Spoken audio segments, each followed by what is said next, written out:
Let's take a look at style sheets. View Builder 7 offers cascading and customizable style sheets in the Style Sheets tab. If you don't see the Style Sheets tab loaded, you can load it from the View, Tabs, Style Sheets menu option, or you can click the button to load it along this toolbar. So let's go ahead and load our Style Sheets tab here. Now, Builder 7 comes installed with a few different style sheets, all of which can be modified, including the default style sheet. Now, the default style sheet is a baseline style sheet, and though it can be modified, you can't delete this. However, you can delete any of the other style sheets in the list. If you prefer, you can also create a new style sheet by giving it a name. So we'll go ahead and call this one New Style Sheet, and it will add it to the list. You can change any of the titles of any of the style sheets in the list by selecting them and then clicking Modify Style Sheet. And we'll go ahead and give this one a new title. We'll call this My New Style Sheet and click OK. And of course, you can delete any of the style sheets in the list with the exception of the default one. So we'll go ahead and select the one we just created and click Delete. I do want to warn you, however, that this is a permanent action, so be careful if you decide to delete any of your style sheets. Once gone, you'll need to recreate them from scratch. So we'll go ahead and delete this one here. Now let's take a look at some of the options for working with style sheets. We're going to go ahead and work with our default style sheet options. These are all of the styles that are currently available on the default style sheet.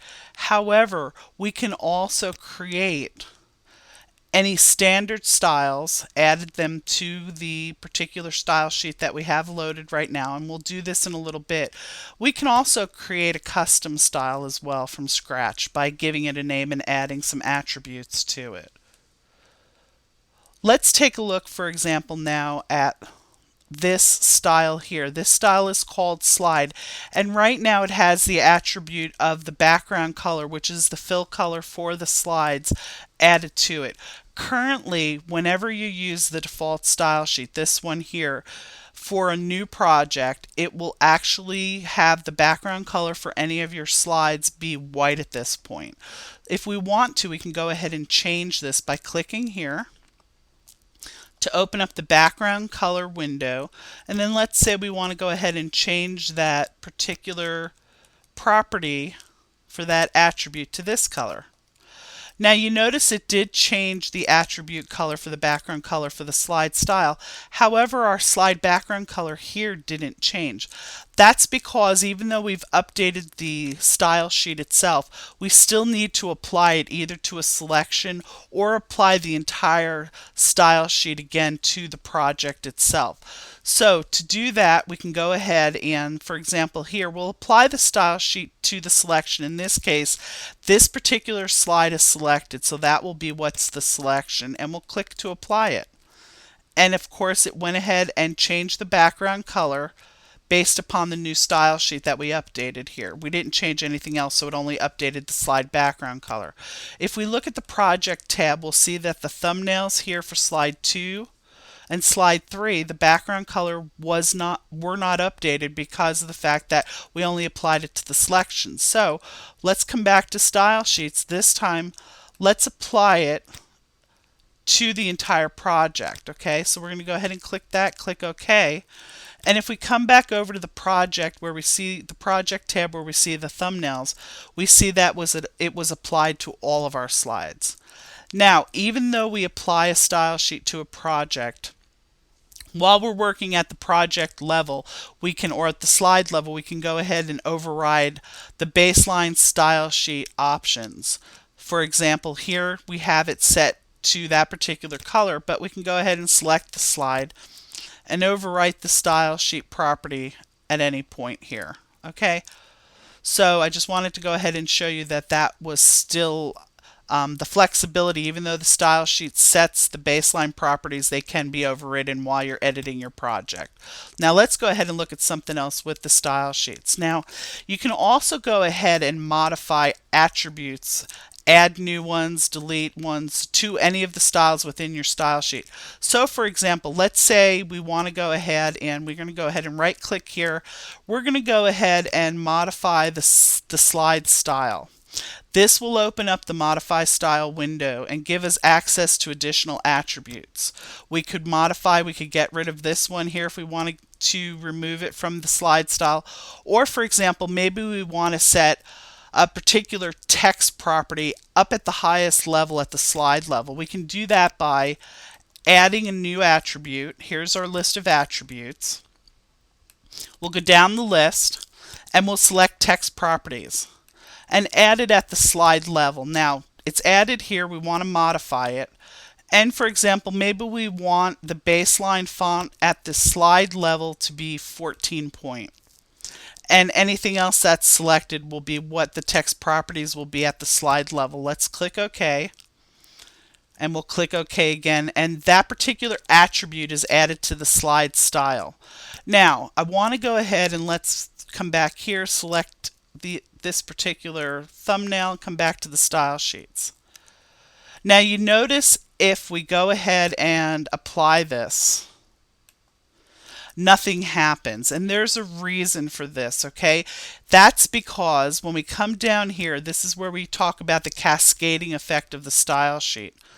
If we look at the balloon style, you'll notice that it also has an attribute of text properties that has the font set to the 12 point.